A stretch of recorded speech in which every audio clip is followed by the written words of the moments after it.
Starts with the Concorde, Airport 79. Well, they ought to retitle the whole airport series of movies Fear of Flying. Let's face it, that's what the whole thing's about. We vicariously experience the threat of a crash of a big luxury jet crammed full of stereotypes. I mean, people.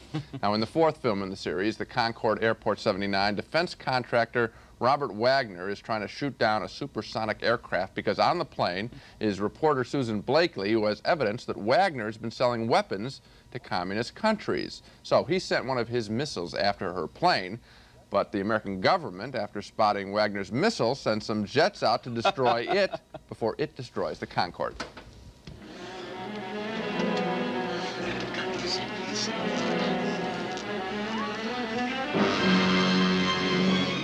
Here it comes.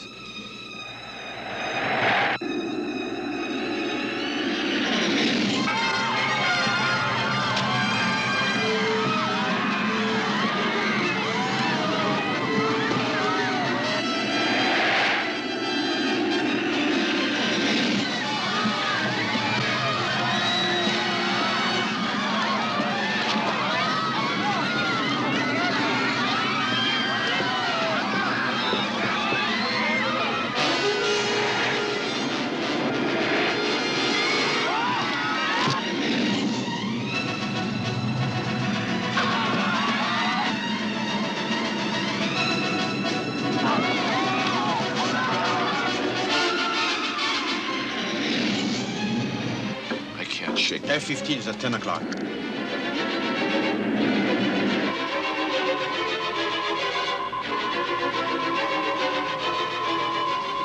dead.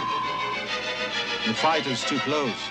If he overshoots, we'll end up with a missile in our laps.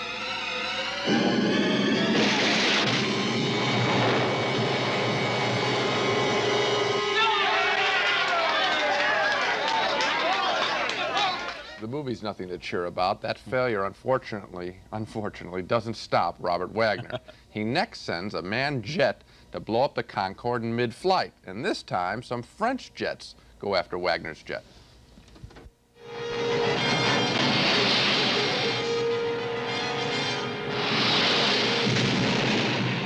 Here we go!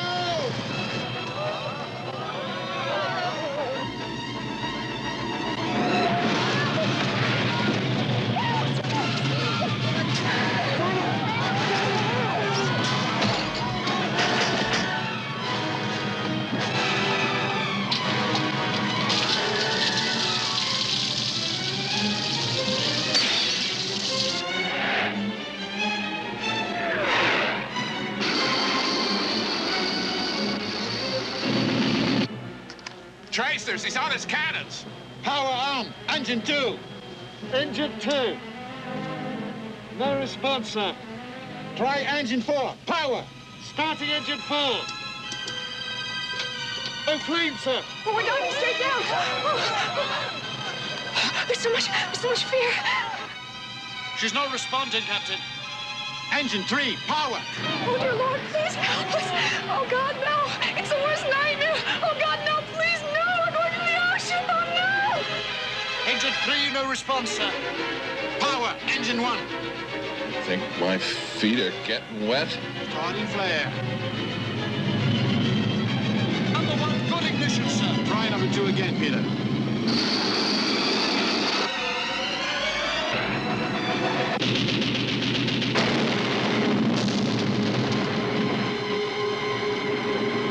Ooh-wee.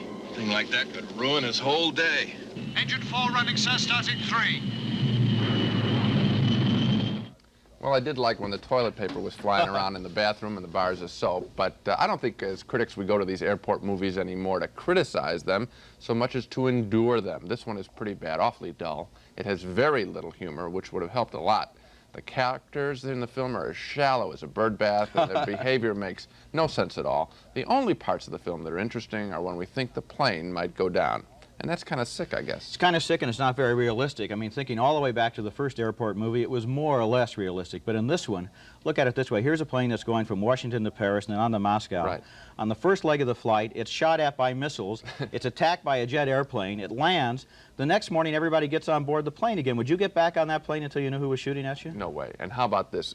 The center of the story is that Robert Wagner's trying to knock off this woman because she has the incriminating evidence. He, instead of going after her, and he could have knocked her off in Paris, he sees her in Paris in between the two flights in the picture.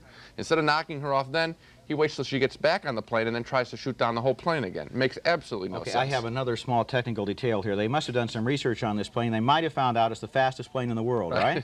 At one point, George Kennedy has been promoted to pilot, opens the window and sticks out a flare gun, you know. At 1,000 miles an hour, his hand and the rest of his body would wind up in the Canary Islands. I mean, that was really a... Also, the special effects. We could see there. You could tell when it was cartoon animation instead of real planes.